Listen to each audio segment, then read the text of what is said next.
Olá, prezados, sejam bem-vindos à disciplina de Imaginologia 1.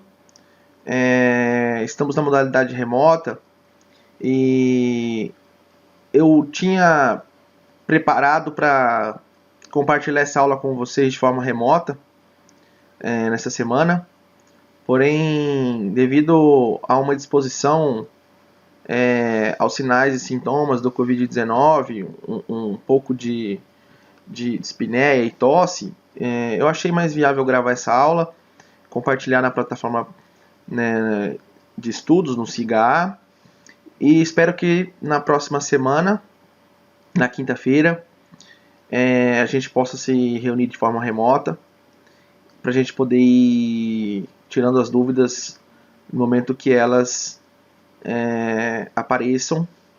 Então, aproveitem essa nossa aula de introdução, tá? A imaginologia. Vamos lá. Bom, nós temos 6 semanas, tá, de encontros remotos, e nesse período eu estarei alimentando semanalmente a plataforma, o SIGA, com atividades, questionários. Estarei explicando para vocês de forma coletiva todas essas nuances, tá?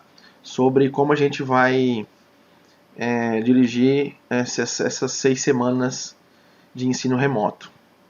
Bom, quando a gente fala de imaginologia, a gente precisa entender os aspectos gerais e os princípios que regem as imagens diagnósticas, né?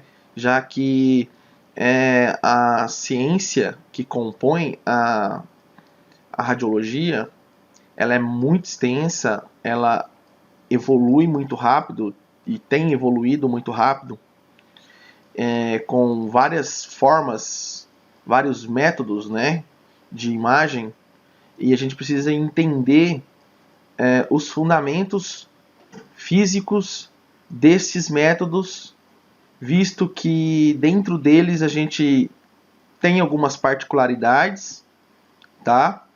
E a gente precisa também ter uma ideia bem consolidada de que esses métodos de imagem, eles nem sempre trazem apenas benefícios, tá? Existem riscos na sua realização, e esses riscos eles precisam ser colocados na balança, tá? Para que a gente possa ponderar os possíveis benefícios do método em detrimento do seu risco, beleza?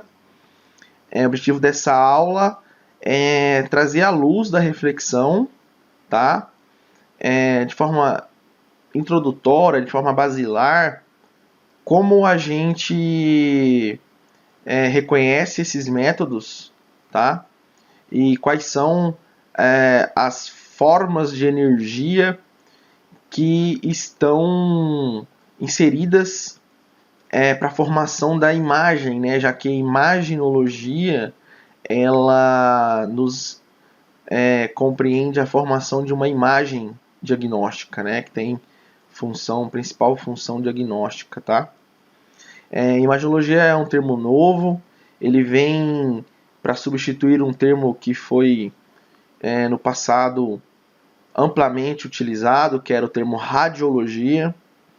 E radiologia entrou em desuso, a sua terminologia, porque quando a gente falava de radiologia, a gente falava do estudo, do estudo anatômico através de radiação, tá? E a principal fonte de radiação era a radiação X, tanto para radiografia quanto para tomografia computadorizada. É a radiação X que a gente utiliza. E ela foi por muito tempo apenas o único método, de formação de imagem, tá? Porém, nos últimos 20 anos, nós tivemos uma evolução muito grande dos métodos de imagem e exames e métodos que não utilizam radiação passaram a se tornar protagonistas dentro do diagnóstico por imagem. Posso ressaltar aqui o estudo da ultrassonografia, que foi consolidada com os métodos 3D, 4D, tá? E também os estudos por ressonância magnética, que a gente não utiliza radiação X, tá? Não utiliza radiação ionizante. Então, nós temos uma grande variedade de métodos, tá? Que compreendem o leque, entre eles métodos que não utilizam radiação. Por isso que radiologia foi substituído pelo termo imaginologia ou diagnóstico por imagem. Beleza? Bom, vamos lá. Olha só, quando a gente fala de imaginologia, de métodos de imagem, a gente precisa entender que nenhum método de imagem ele deve ser interpretado de forma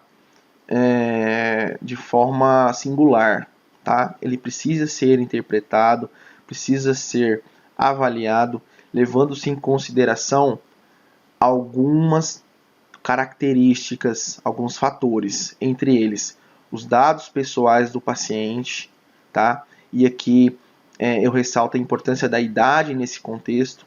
Nós teremos muitos achados de imagem que são particularmente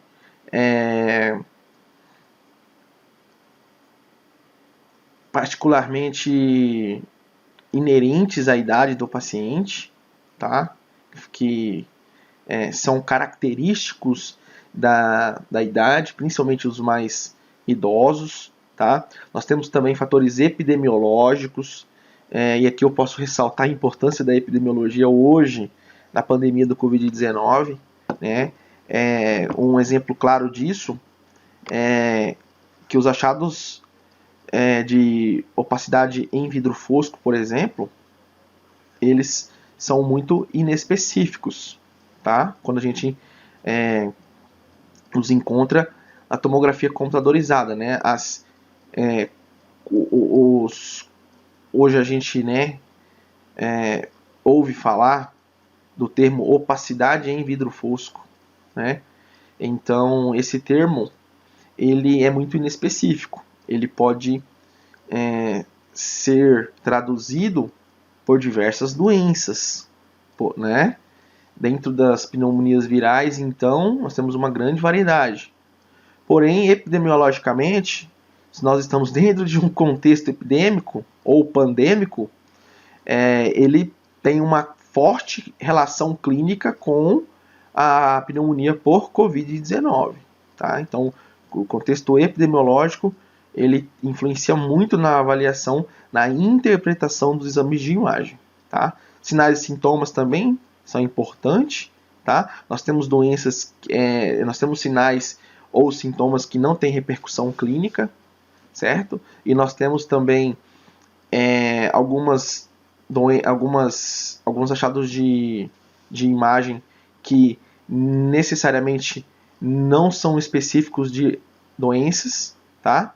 E exames prévios, isso aqui na radiologia, né, na imaginologia é muito importante a nível comparativo, tá? Então, comparar exames de imagem ajuda a gente a reduzir a lista de diagnóstico diferencial da grande maioria das doenças, principalmente doenças neoplásicas, tá? Que envolvem diretamente o crescimento de nódulos em massas, ou consolidações, aspectos infecciosos ou neoplásicos. Isso aqui é muito importante para que a gente possa reduzir a lista de diagnóstico diferencial, tá? Aqui eu tenho uma timeline e dentro dessa timeline o que eu posso dizer para vocês desde quando descobriu-se os raios-x por um físico alemão, Wilhelm Conrad Röntgen, na Alemanha, Lennep, na Alemanha, desde sua descoberta de forma muito peculiar, né, ou controversa, podemos dizer assim, que Röntgen descobriu a radiação, tanto é que ele a nomeou de radiação X, porque até então a sua origem era uma origem desconhecida, né?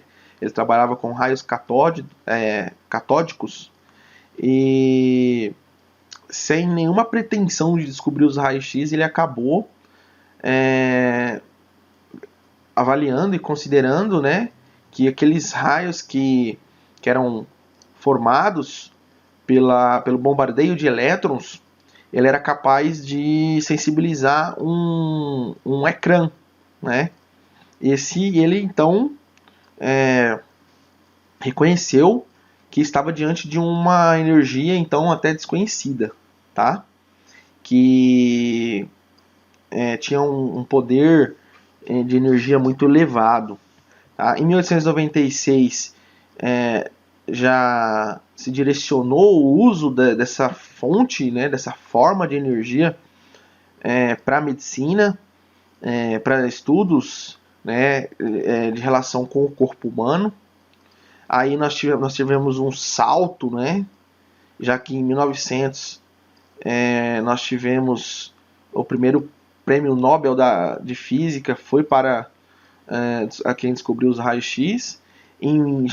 Na década de 60, né, nós tivemos a descoberta da medicina nuclear através de núcleos radioativos, isótopos radioativos, né? Na década de 70, a tomografia computadorizada foi introduzida, né? Que a tomografia computadorizada ela está intimamente ligada ao raio-x, então a gente utiliza a radiação X acoplado a um computador para fazer aquisição das imagens seccionais do corpo humano.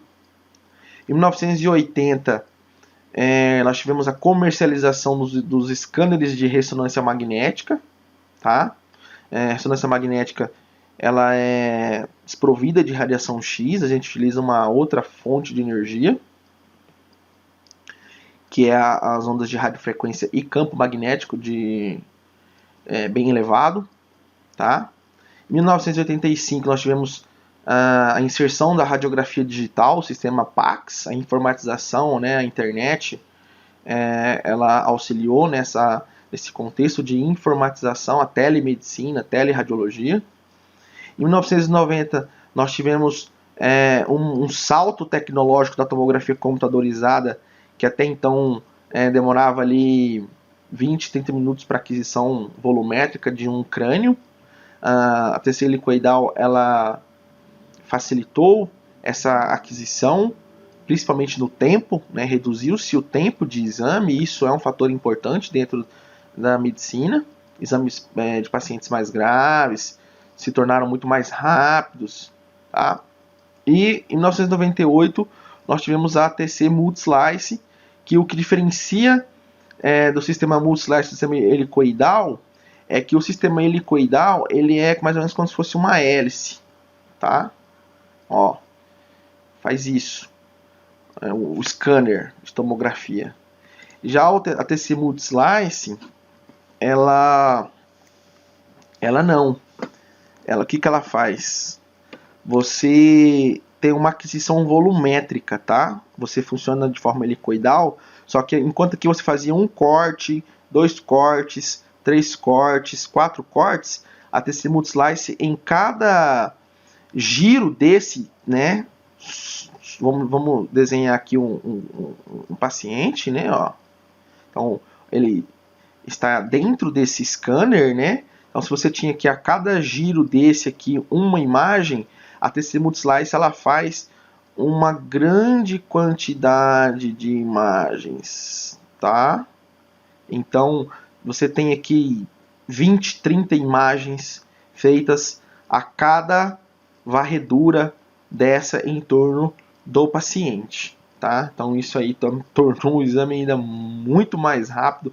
Nós temos aquisições feitas ali em 1 minuto ou menos, tá? Do corpo inteiro hoje, tá? Bom, para a gente poder entender então imaginologia, a gente precisa voltar lá na física, né? E aí dentro da física nós vamos falar do espectro eletromagnético. E por que o espectro eletromagnético? Por que é importante entender o espectro? O espectro é importante porque dentro dele eu tenho variáveis que são frequência e comprimento de onda, e são inversamente proporcionais. Quanto menor o comprimento de onda dessa forma de energia, maior vai ser a sua frequência ou a sua energia. Tá? E aí, dentro desse conceito, né, do espectro eletromagnético, a gente precisa entender que quando a gente fala de eletromagnetismo, eu estou falando, né, de ondas que têm campo elétrico e campo magnético. Tá? Elas são diferentes das ondas mecânicas, porque as ondas mecânicas precisam de um meio para se propagar. As ondas eletromagnéticas não precisam, elas se propagam no vácuo. Tá? Então, dentre as principais formas de energias dentro desse espectro, eu tenho as que apresentam maior comprimento de onda e menor frequência, até as que apresentam menor comprimento de onda e maior frequência ou maior energia. Tá? Então, vamos lá, vamos começar aqui pela luz visível. Tá? Então, aqui eu tenho um arco-íris mostrando, tá, as escalas de cores, certo? E aqui eu tenho, né, dentro dessa escala, né, de cores, o vermelho em uma ponta e o violeta na outra ponta. Então, abaixo do vermelho, eu tenho o infravermelho, certo? O infravermelho, que apresenta um comprimento de onda maior do que o da luz vermelha e uma energia menor, certo? Então, aí eu vou para a esquerda do vermelho, eu tenho micro-ondas, que também tem uma energia e uma frequência diferente, né? A frequência, o comprimento de onda do micro-ondas é maior do que do infravermelho, certo? Por isso que no micro-ondas temos uma telinha de proteção, né? Aqui no visorzinho aqui, ó, para barrar as ondas de micro-ondas, né?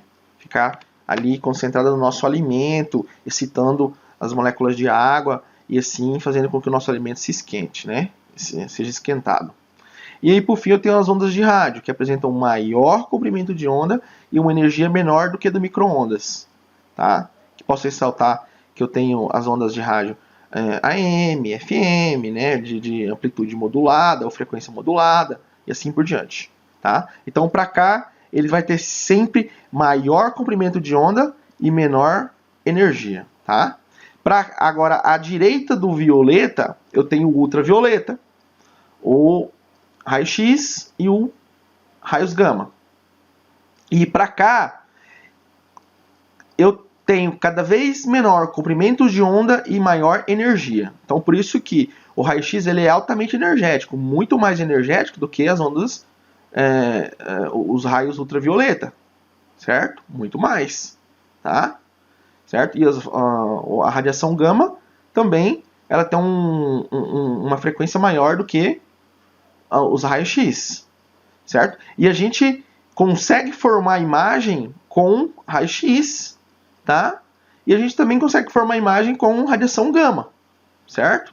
Principalmente alguns isótopos radioativos que emitem radiação gama, certo? Então, isso é o espectro eletromagnético. A gente precisa entender ele para entender a sua capacidade de ionização. Então, a partir dos raios X, eu já tenho a capacidade de ionizar, né, os átomos. Então, arrancar elétrons dos átomos e aí causar desequilíbrio atômico, né, ou desequilíbrio molecular, tá? Por quê? Porque tem capacidade de ionização devido à sua alta energia ou à sua alta frequência, tá? Então tá aqui, né? Menor energia, maior comprimento de onda, inversamente proporcional ao raio-x, que apresenta menor comprimento de onda e maior energia, tá? Eu não vou falar aqui sobre conceito de ondas, né? Caso alguém tenha alguma dúvida, pode voltar lá na física do ensino médio e estudar o que é onda, né? O que é frequência, certo? Existem equações para avaliação das ondas. Eu não vou entrar nisso porque o que a gente precisa entender aqui é apenas a frequência e comprimento de onda. Então, olha aqui, ó. Aqui, ó, por exemplo, ó, aqui eu tenho uma onda. Então, o que é frequência? Frequência é como essa onda ela dissipa, tá? E comprimento de onda é a diferença entre uma onda e a outra onda, tá? Isso é comprimento de onda. Para a gente entender, então, o que é frequência e comprimento de onda, em um determinado período, né, a gente tem, olha só, a quantidade de oscilações. Então, aqui 1, 2, 3, 4. Aqui apenas 2 oscilações dessa onda. Então, aqui eu tenho uma onda que tem menor frequência, que é a quantidade de oscilações. Tá? Aqui eu tenho uma onda que tem maior frequência, ou pela quantidade de oscilações. E o comprimento de onda é a distância entre as ondas. Ó. Então, olha aqui, ó, olha a distância aqui, olha a distância aqui e olha a distância aqui. Então, eu tenho menor comprimento de onda. E olha a distância dessa onda aqui de acordo com o período. Então, um comprimento de onda maior. Tá? A distância dada entre cada onda, né? Ou cada crista de onda. Beleza? Bom, aonde a gente utiliza então os raios-x? Tá? Dentro da imaginologia. Principalmente radiografia, fluoroscopia, mamografia e tomografia. Radiografia é consideravelmente o método mais comum, mais barato, mais disponível, tá? E de fácil execução. A fluoroscopia ela é um submétodo dentro da radiologia convencional, que se divide em radiografia, fluoroscopia e centro cirúrgico, né, ou arco cirúrgico, onde a gente utiliza tanto um seriógrafo, que é um aparelho que a gente acompanha de forma contínua, né? Uma exposição contínua, e a gente pode utilizar meios de contraste, tá? Aqui no caso é um exame do trato digestivo, né? Do tubo digestivo, segmento do intestino grosso, com meio de contraste por via retal, tá? É um exame chamado de enema opaco ou enema baritado, para a gente avaliar as alças colônicas, tá bom? A gente utiliza um meio de contraste, que esse aqui é o sulfato de bário, é um meio de contraste, tá? Positivo, no qual ele ajuda a desenhar o intestino, as alças intestinais, certo? Aqui eu tenho a mamografia também utiliza a radiação X, tá? A mamografia é um método mais refinado do que a radiografia, tem uma resolução de imagem um pouco melhor, e ajuda a gente a diferenciar tecidos mamários, nódulos, massas, tá? Alterações na mama, certo? Tem uma limitação em mamas densas, né? Ou mamas que tem muito tecido muscular, glandular, né? Ele não é muito bom porque mamas densas se apresentam muito branco. As imagens são muito brancas. Então, quando a gente tem um nódulo, uma alteração no tecido mamário, né? Um achado de imagem, ele pode não ser visto, tá? Não ser diferenciado do tecido mamário. Então, ela é muito útil nas mamas gordurosas. Mama gordurosa é diferente de uma mama densa. Tá? Mama densa geralmente são mamas jovens, que tem muito mais tecido glandular do que gorduroso. Já as mamas de mulheres mais idosas, elas são prevalentemente gordurosas. Então aí elas são mais escuras, tem mais ou menos essa característica aqui, ó. E a gente consegue diferenciar lesões de tecido mamário gorduroso, tá? E a tomografia computadorizada, ela é um método seccional, tá? Aqui eu tenho um plano, né, de corte coronal. Ela é associada a um computador, e nesse sentido a gente tem uma maior diferenciação dos tecidos do que a radiografia, tá? Então essa é uma das vantagens, certo? A grande variedade de tecidos diferenciados pelo método e também a não sobreposição das imagens, já que a gente pode analisar essas imagens em planos diferentes, plano coronal, transversal, sagital, então isso facilita a gente a entender como essas imagens são estudadas sem sobreposição, já que na radiografia eu tenho uma sobreposição de estruturas anatômicas muito grande. Vamos lá. Então aqui, dentro da imaginologia ou diagnóstico por imagem, eu tenho os 5 principais métodos, tá? Radiografia, tomografia e medicina nuclear usam algum tipo de radiação, seja ela radiação X ou radiação gama, tá? Ressonância magnética e ultrassonografia não usam radiação X ou radiação ionizante, tá? Ultrassonografia usa ondas mecânicas, a gente precisa de um meio de propagação para essas ondas, né, e o eco delas, então é ecografia. E ressonância magnética utiliza onda de radiofrequência, né, que não tem poder de ionização, é um tipo de radiação?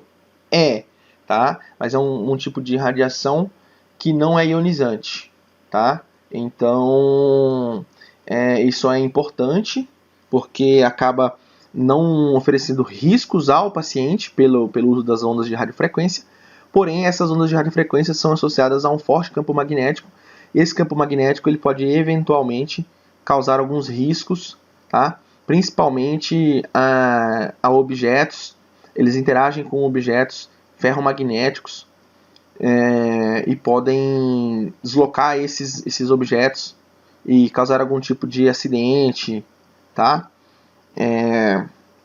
Principalmente se esses objetos estiverem inseridos dentro do corpo humano, tá? Bom, vamos começar pela radiografia. A radiografia é um método de imagem bidimensional, tá? Que utiliza radiação ionizante, e a formação da imagem é dada pela atenuação ou absorção dos feixes de raio-x pelo corpo humano. Então, quando a gente tem uma grande absorção de feixe de raio-x pela estrutura ou pelo corpo humano, a imagem ela fica branca, ela fica opaca, ou melhor, ela tem uma característica radiopaca, tá? Ou radiodensa. Então, quanto mais densa essa estrutura, mais ela absorve radiação, mais branco ela fica na radiografia. Tá, de forma prática. Que estrutura do corpo humano faz isso? O osso. O osso é consideravelmente uma das estruturas mais densas do corpo humano e por isso absorvem mais radiação. Então a gente consegue ver melhor estruturas ósseas, porque elas ficam brancas, tá? Por que isso acontece? Tá? Olha só, isso acontece devido a uma relação direta entre exposição radiográfica e processamento de imagem, tá? Eu vou tentar resumir isso porque isso é muito mais tecnológico do que do ponto de vista médico importante, tá? Então vamos lá. O raio-x, ó, quando ele sai da fonte de radiação e ele chega no receptor de imagem, ele não absorve e não tem nada entre eles, ele vai obscurecer o filme, tá? O objetivo do raio-x é obscurecer o filme, ele obscurece todo o filme, tá? Então, quando eu não tenho nada que interaja com a fonte de raio-x e o raio-x chega no filme, ele deixa preto? Beleza, deixa preto. Como que eu vejo isso? Essa imagem aqui, ó. Ó, essa aqui, ó. Então tudo fica preto, tá? Quando não tem nenhuma interação, nenhuma atenuação ou nenhuma absorção no meio do caminho. A partir do momento que eu tenho distribuição de tecidos nessa trajetória, eu terei uma escala de cinza bem variável de acordo com tipo de tecido que foi atenuado. Então, por exemplo, o osso absorve muita radiação. Então, se ele absorve muita radiação, chega pouca radiação no filme. Então, se era para chegar muito escuro, agora ele vai chegar branco. Então, por isso que o osso, ele é branco aqui, ó. Ó, ele é branco, tá? Aqui eu tenho a clavícula, ele é branco. Por quê? Porque ele absorveu muita radiação, tá? E se eu for mais criterioso ainda, olha só, eu sei que tem diferença entre osso cortical e osso medular, que é aquele osso mais central, aquela parte óssea mais central. É a medula, né? Óssea, vermelha e amarela. Lá tem muita gordura nessa região. Então, como tem gordura, fica escuro. A gordura é escuro. O osso cortical, ele tem muito cálcio, que é a parte mais externa aqui, ó. Ó, aqui, ó, da mãozinha. Então, essa parte aqui, ela fica mais branca. Por quê? Porque eu tenho mais cálcio. E a parte da medular óssea fica mais escura, porque tem gordura. A gordura, ela é radiotransparente, ela não é radiopaca. O osso cortical, ele é radiopaco, ele é branco, tá? Ele é bem branco, certo? Olha aqui, a mesma coisa eu consigo diferenciar aqui, ó.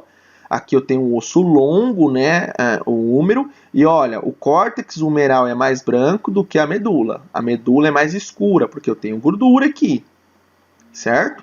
Aqui no córtex eu não tenho, beleza? Então, esse aqui é a variação da formação da imagem.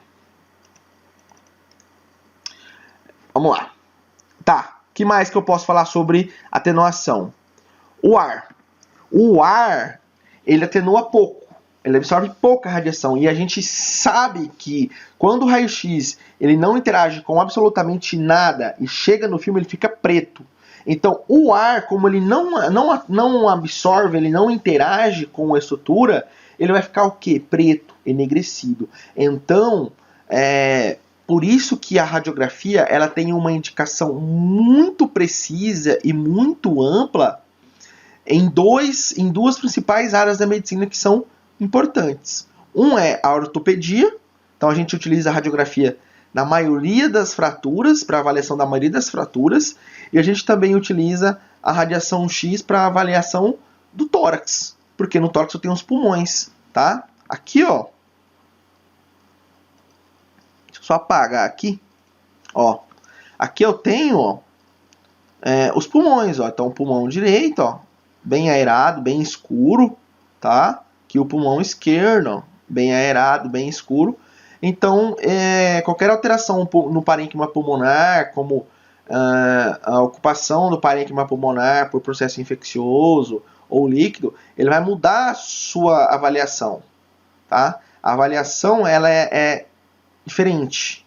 A projeção da imagem, né, ela vai ser diferente. Ela vai ficar mais branco, mais claro. Eu vou ter infiltrados, eu vou ter consolidação, tá? Assim por diante. Então, se não tem alteração nenhuma, se não tem nada de diferente, e eu tenho ar, vai ficar escuro. Tá bom? Vamos lá. Ó, aqui só o conceito, né, físico do que seria um átomo, de como é formada a radiação X, né?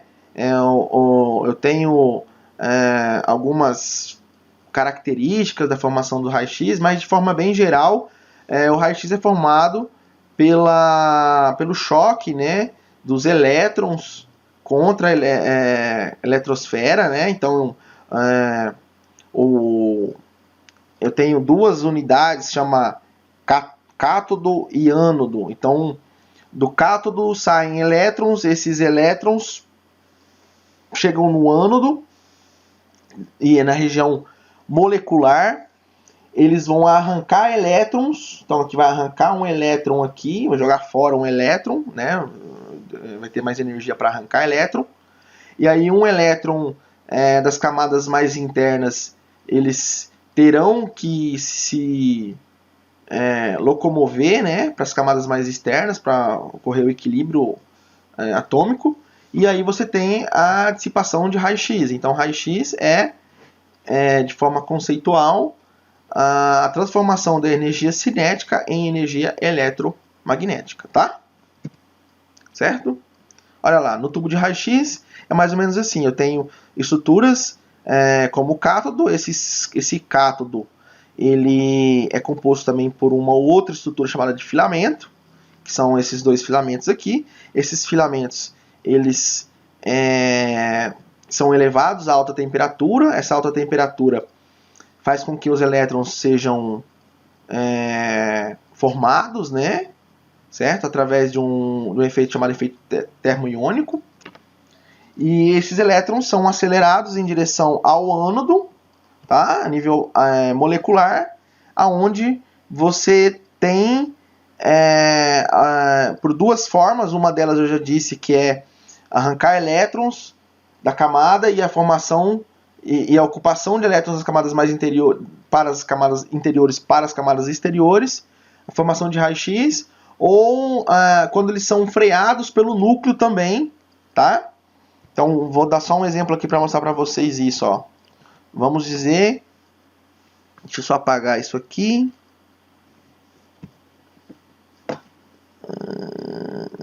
Aqui, ó. Vamos ver, um elétron do cátodo, ele passa por aqui, né? E aí ele não interage com os elétrons da eletrosfera, mas o núcleo ele acaba freando esse elétron, né? Ó, freou ele, né? E quando ele freia e esse elétron perde energia, ele acaba produzindo radiação X, tá? Então isso é radiação de frenamento ou radiação de Bremsstrahlung, certo? São conceitos físicos da formação de raio-x, tá? Não quero que vocês se atenham a isso, mas é mais ou menos assim que funciona. Um elétron do cátodo passa próximo ao núcleo, né?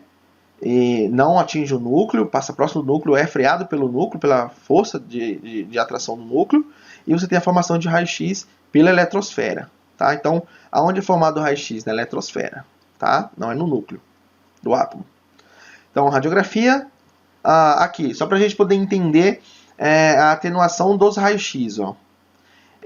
Existem densidades básicas, tá? Aqui eu coloquei 3 densidades básicas. Alguns livros tratam de 4 densidades básicas, tá? E alguns autores falam até de 5 densidades radiográficas. Mas densidades básicas mesmo são 4, tá? Mas aqui só para a gente poder diferenciar a radiografia de tomografia, mais ou menos assim. O osso ele absorve muita radiação, então ele fica branco. O pulmão absorve pouca radiação, então ele fica escuro. Qual é a terminologia empregada aqui? Radiopaco. E aqui, radiotransparente. Tá? E as partes moles, tá? E aqui quando eu falo partes moles eu estou falando de líquido, estou falando de órgãos parenquimatosos, eventualmente tubo digestivo, né? Sem presença de ar.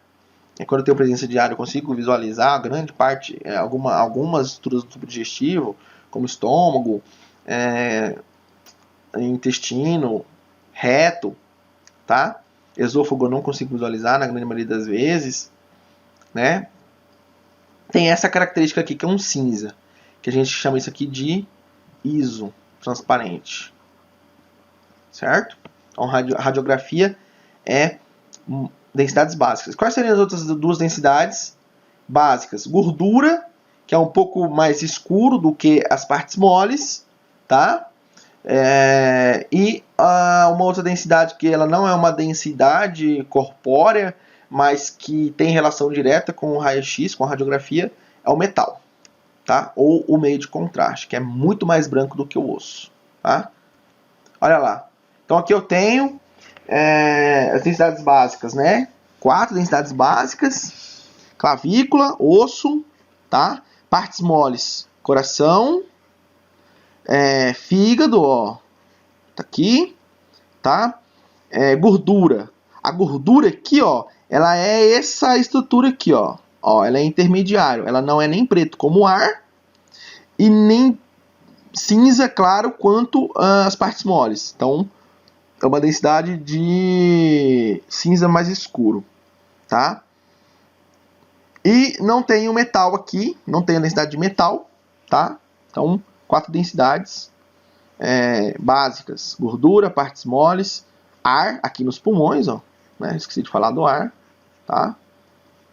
E osso. Só para mostrar, essa radiografia aqui mostra uma fratura da clavícula esquerda, tá? E é uma fratura que, pelas características radiográficas, é uma fratura em estágio de consolidação. Por quê? Porque não existe traço de fratura aqui, né? Não existe deslocamento do terço proximal do terço médio distal da clavícula, e eu vejo uma densidade um pouco aumentada nessa região aqui, formação de calo ósseo.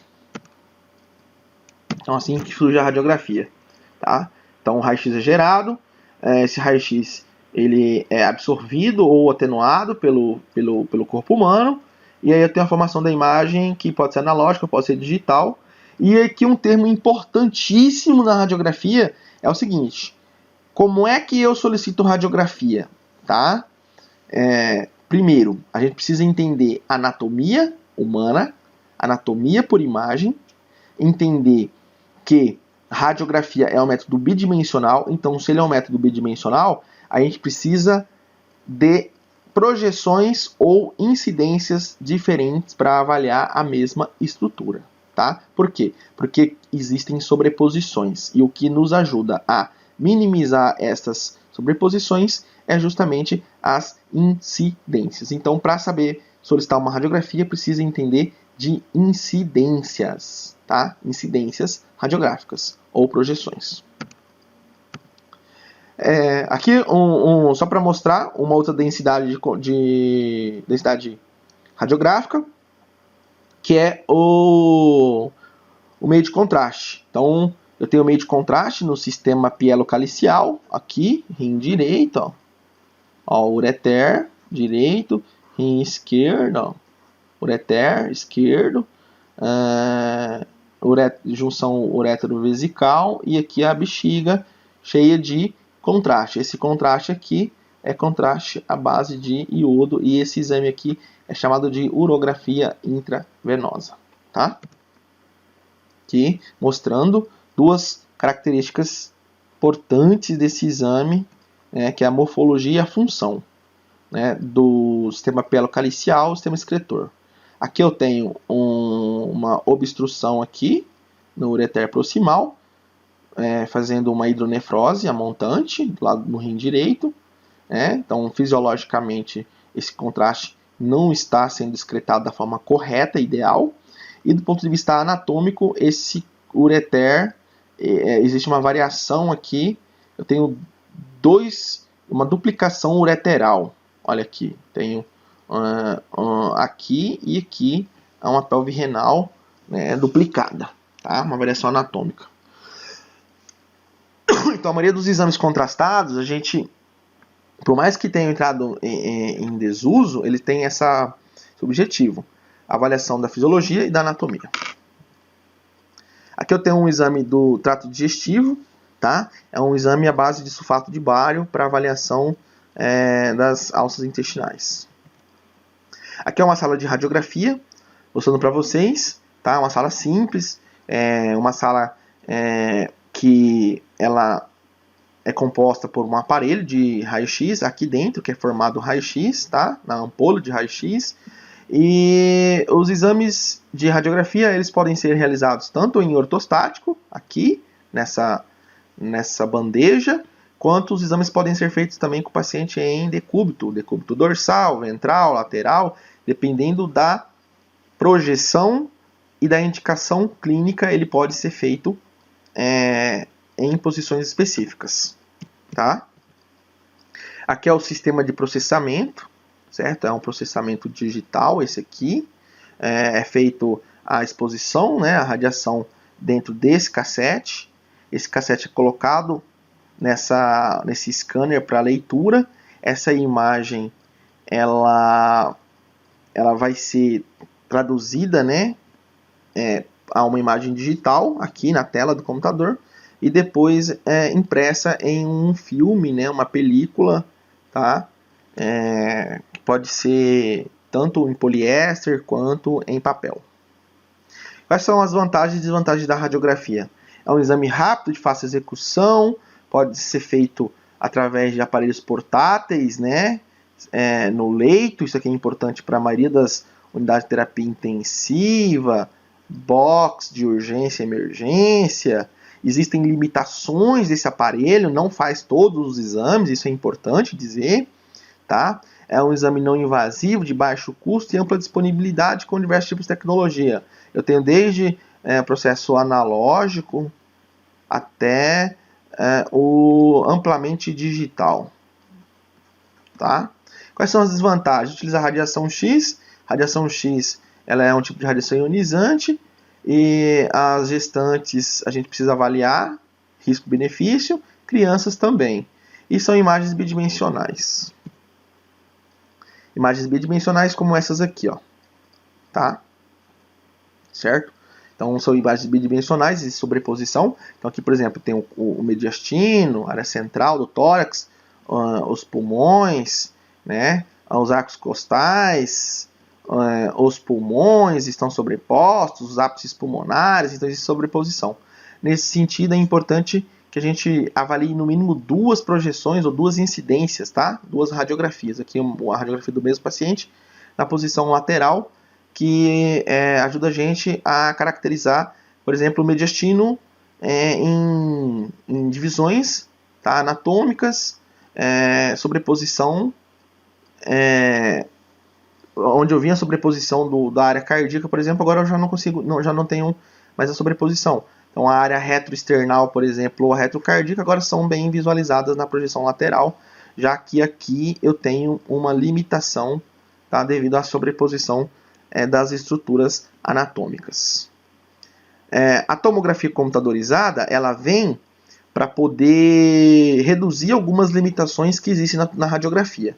Quais são elas? São 2. Tá? A imagem com superposição na radiografia, tá? Ou sobreposição, e também a avaliação das densidades básicas. Nem sempre avaliar só densidades básicas é importante, tá?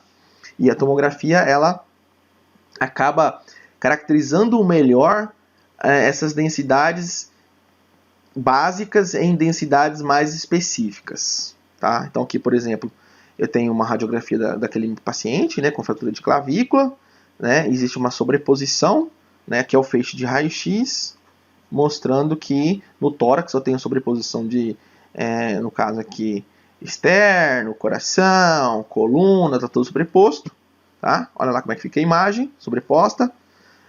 As densidades básicas, olha só, na tomografia, na radiografia, coração, rim e fígado é tudo igual, é tudo isotransparente, tá? Eu não consigo diferenciar na radiografia estruturas de partes moles. São todas partes moles. Na tomografia, não. Tá? Isso acontece na radiografia porque eu tenho uma densidade, uma escala de densidade básica, que foi aquela que eu já expliquei anteriormente. Certo? Olha lá. Coração, fígado e rins têm a mesma característica. É branco. Eu não consigo aqui, por exemplo, dividir o coração em câmaras cardíacas, átrio direito, átrio esquerdo, ventrículo esquerdo, lobo hepático direito, lobo hepático esquerdo, rim, polo renal, ureter, não consigo fazer essa diferenciação. A tomografia, ela já me dá essa capacidade de diferenciar. Então ela é muito mais, digamos assim, sensível para a avaliação anatômica, tá? Então, olha aqui é uma sala de tomografia, onde eu tenho principalmente divisão em unidade controlada e unidade de exposição, né, que é aqui dentro onde faz o exame, e aqui a unidade de controle, onde a gente está livre da radiação X e consegue operar o scanner, né, de tomografia computadorizada. Aqui está um scanner de tomografia computadorizada, isso aqui chama-se Gentry, tá? Só voltar aqui. Opa. Isso aqui chama-se Gentry e mesa. Tá? Esse aqui é um tomógrafo. Aqui dentro que é onde faz a varredura, né? Aqui eu tenho a tela do computador, do tomógrafo, aonde o operador ele faz todo uma inserção de dados pessoais, tá? E depois ele escolhe o protocolo, que seria a região de interesse e como vai ser feito o exame dessa região de interesse, tá? Na tomografia isso é muito sensível, eu tenho vários protocolos, tá? E a gente no decorrer das aulas vai estudar esses protocolos. Aqui é mostrando, né, uma simulação, paciente na mesa, como que ele vai ser feita a exposição dele, né, ao tomógrafo. E aqui uma imagem, essa imagem aqui é chamada de imagem de topograma, né, ou escanograma, é a primeira imagem que é formada, e aí dentro dessa primeira imagem de referência a gente define os cortes, onde vai começar os cortes. Então o corte vai começar aqui o seu início e vai terminar aqui, e ele tem uma espessura escolhida. Então aqui na região, por exemplo, da base do crânio a gente vai fazer mais cortes mais finos. Já na região supratentorial os cortes serão os cortes mais espessos, mais esparçados, cortes mais grossos, tá? Porque eu tenho menos estruturas anatômicas aqui, menos detalhes. Então a tomografia é isso, é cortes, tá? Olha lá. Essa imagem aqui, ela é bem didática para a gente entender o que são cortes, tá? São vários cortes. Olha lá como é que é feita a exposição, tá? Tem uma fonte de radiação X. Essa fonte de radiação X passa pelo corpo humano. Ó, olha que legal. Aberto, né, um Gantry, mostrando como que ele roda em torno do paciente, tá? Ó, lembrar sempre dessa imagem, são as fatias do pão. Pega um pão e fatia ele em partes. Então eu tenho o filme com vários cortes em diferentes planos anatômicos, tá? E sequenciais. Então plano axial, né? Plano coronal. Plano axial divide o corpo em superior e inferior. Vou só relembrar vocês aqui sobre anatomia. Superior e inferior. Plano coronal divide o corpo na região anterior e região posterior. E só voltar aqui.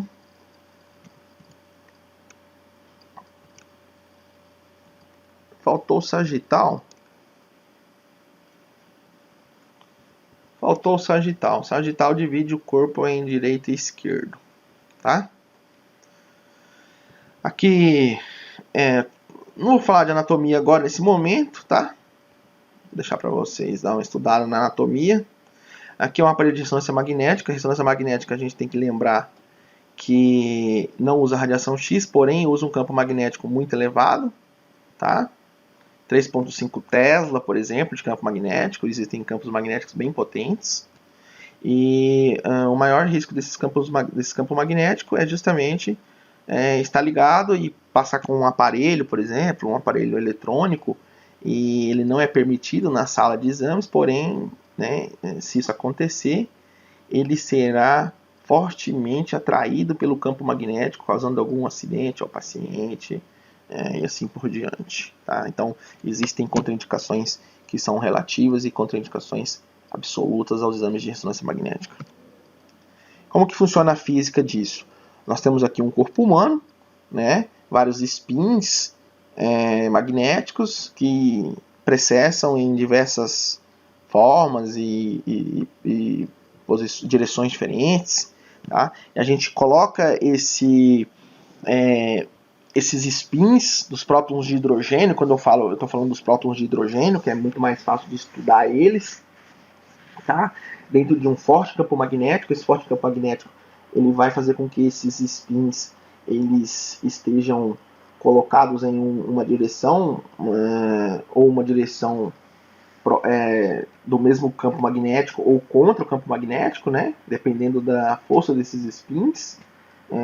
Então os spins que tem que conseguem ser controlados pelo campo magnético serão os spins estudados, tá?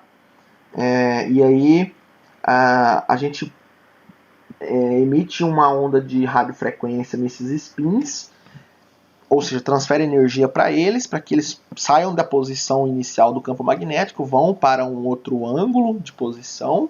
90 graus, tá? 45 graus.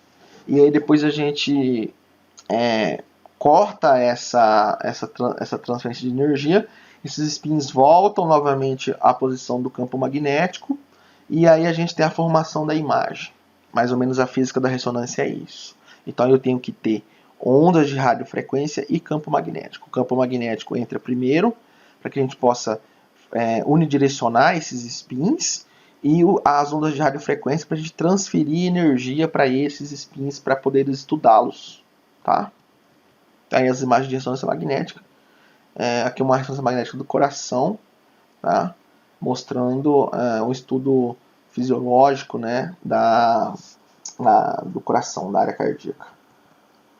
Uma outra coisa importante é que as imagens digitais elas são em formato DICOM. O formato DICOM é o formato de imagem médica digital manipulável, tá? E ele carrega ele é diferente do formato JPEG, porque ele carrega no seu diretório informações médicas, como o nome do paciente, local onde foi feito o exame, dados pessoais, como data de nascimento, tá? E essas imagens podem ser compartilhadas, tá? Nesse formato DICOM, que é o formato digital, e a gente utiliza alguns softwares para poder fazer a leitura dessas imagens e interpretá-las, tá? Então, isso existe muito na radiografia, na tomografia computadorizada e ressonância magnética. Em relação à ultrassonografia, a gente tem aqui um aparelho de ultrassonografia e o conceito físico é mais ou menos isso. Eu tenho transdutores, aqui eu tenho um transdutor convexo, um linear e um endocavitário. Esses transdutores, eles emitem as ondas mecânicas, as ondas de ultrassom, tá? Então a gente coloca o transdutor, né, em contato com a região que a gente quer estudar. A gente precisa lembrar que onda mecânica precisa de meio para se propagar e precisa também que essa propagação seja efetiva, então por isso a utilização do gel condutor, né, para a realização de ultrassom. Ondas de ultrassom não são ondas ionizantes, né, não são radiações e não são ionizantes, então não causam riscos ao paciente, tá? E aí emite por esse transdutor a onda de ultrassom e recebe as informações e transformam isso em sinal, né, esse sinal em imagem. Olha aqui tem uma imagem. Então as imagens elas podem ter características hiperecogênicas, né, anecogênicas, certo? Dependendo da estrutura que a gente está visualizando, tá? Olha lá, então o transdutor em contato, né?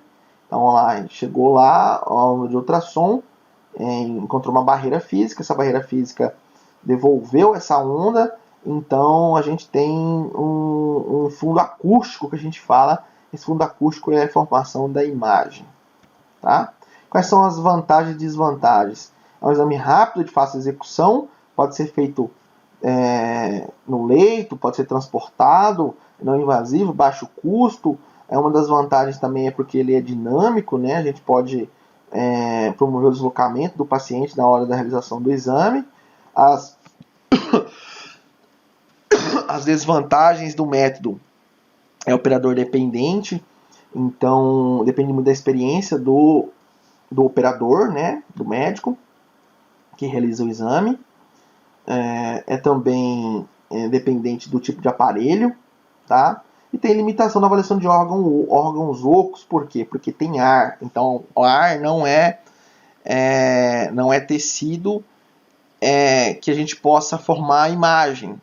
Então, lembra que a gente precisa de um meio? Então, se a gente tem estruturas que não tem meio, eles têm uma limitação. E em relação ao biotipo também, isso acaba sendo ruim, tá? Pacientes mais obesos, é difícil de fazer ultrassom nesses pacientes. Em relação à medicina nuclear, os principais exames de medicina nuclear são a cintilografia e o PET-TC. Tá? O PET-TC ele é uma evolução dentro da medicina nuclear, tá? Mas o princípio é mais ou menos esse. a gente pega um fármaco, tá? E a gente marca ele com um isótopo. Então aqui eu tenho um MDP, que é o fármaco, e marco ele com o tecnésio 99 metaestável. Esse fármaco, ele tem uma atração por uma determinada parte do corpo humano, então o MDP, né, que é o metileno difosfonato, ele tem uma atração por estruturas ósseas, então ele vai se ligar às estruturas ósseas e vai metabolizar nessas regiões, e ele carrega no seu corpo, né, na bagagem, na mala, o tecnésio 99M, certo? Metaestável. Quando ele chega lá na região de interesse, né, que ele se liga, o tecnésio ele tem uma meia-vida de 6 horas, então a cada 6 horas ele vai decair, né? Existe o decaimento radioativo do tecnésio pela sua metade. Quando ele decai, ele emite uma radiação gama. Essa radiação gama é captada pelo scanner de medicina nuclear, tá? Esse scanner ele vai captar essa radiação e vai formar a imagem. Então eu tenho uma imagem formada de medicina nuclear. Isso é uma cintilografia óssea, tá? E a gente vai estudar a taxa metabólica em cada região aonde ele se impregnou, tá? Beleza? Então, eu tenho regiões hipermetabólicas, que são mais escuras, e regiões hipometabólicas, que são as regiões mais claras. Então, ele é um exame muito sensível, mas pouco específico, tá? Por quê? Porque várias doenças podem alterar o metabolismo, desde doenças degenerativas até doenças neoplásicas. Aqui eu tenho só a importância da geometria de imagem para mostrar para vocês que, dependendo como é feita a radiografia, eu posso ter ou não ampliação de estruturas anatômicas, tá? Como, por exemplo, aqui o coração está localizado na região anterior do tórax. Então, toda vez que for realizar uma radiografia de tórax, a gente tem que deixar o coração sempre próximo do receptor de imagem. Por isso que a radiografia tem que ser feita em posterior anterior, que é onde ele encosta a região anterior do tórax no detector de imagem. Porque se ele for colocado com as costas no receptor de imagem, o coração vai se projetar distante do receptor, já que está na região anterior do tórax. E aí ele vai ser ampliado, tá? E algumas ampliações em radiografia não são benéficas. Isso também pode acontecer para a face, ó. Um exemplo, né? Ó, a face está aqui e a face está aqui, ó. Então, o que é o ideal? O AP, porque o feixe de raio-x passou primeiro pela região anterior da face e saiu na região posterior, ou o feixe de radiação em PA, que é primeiro na região posterior e segundo na região anterior, né, o feixe de raio-x. Então, o ideal é avaliar a radiografia em PA. Por que PA? Porque eu tenho menos ampliação, né, da imagem. Aqui só um mapa conceitual para mostrar para vocês, tá? É importante que vocês passem a construir os mapas conceituais de vocês.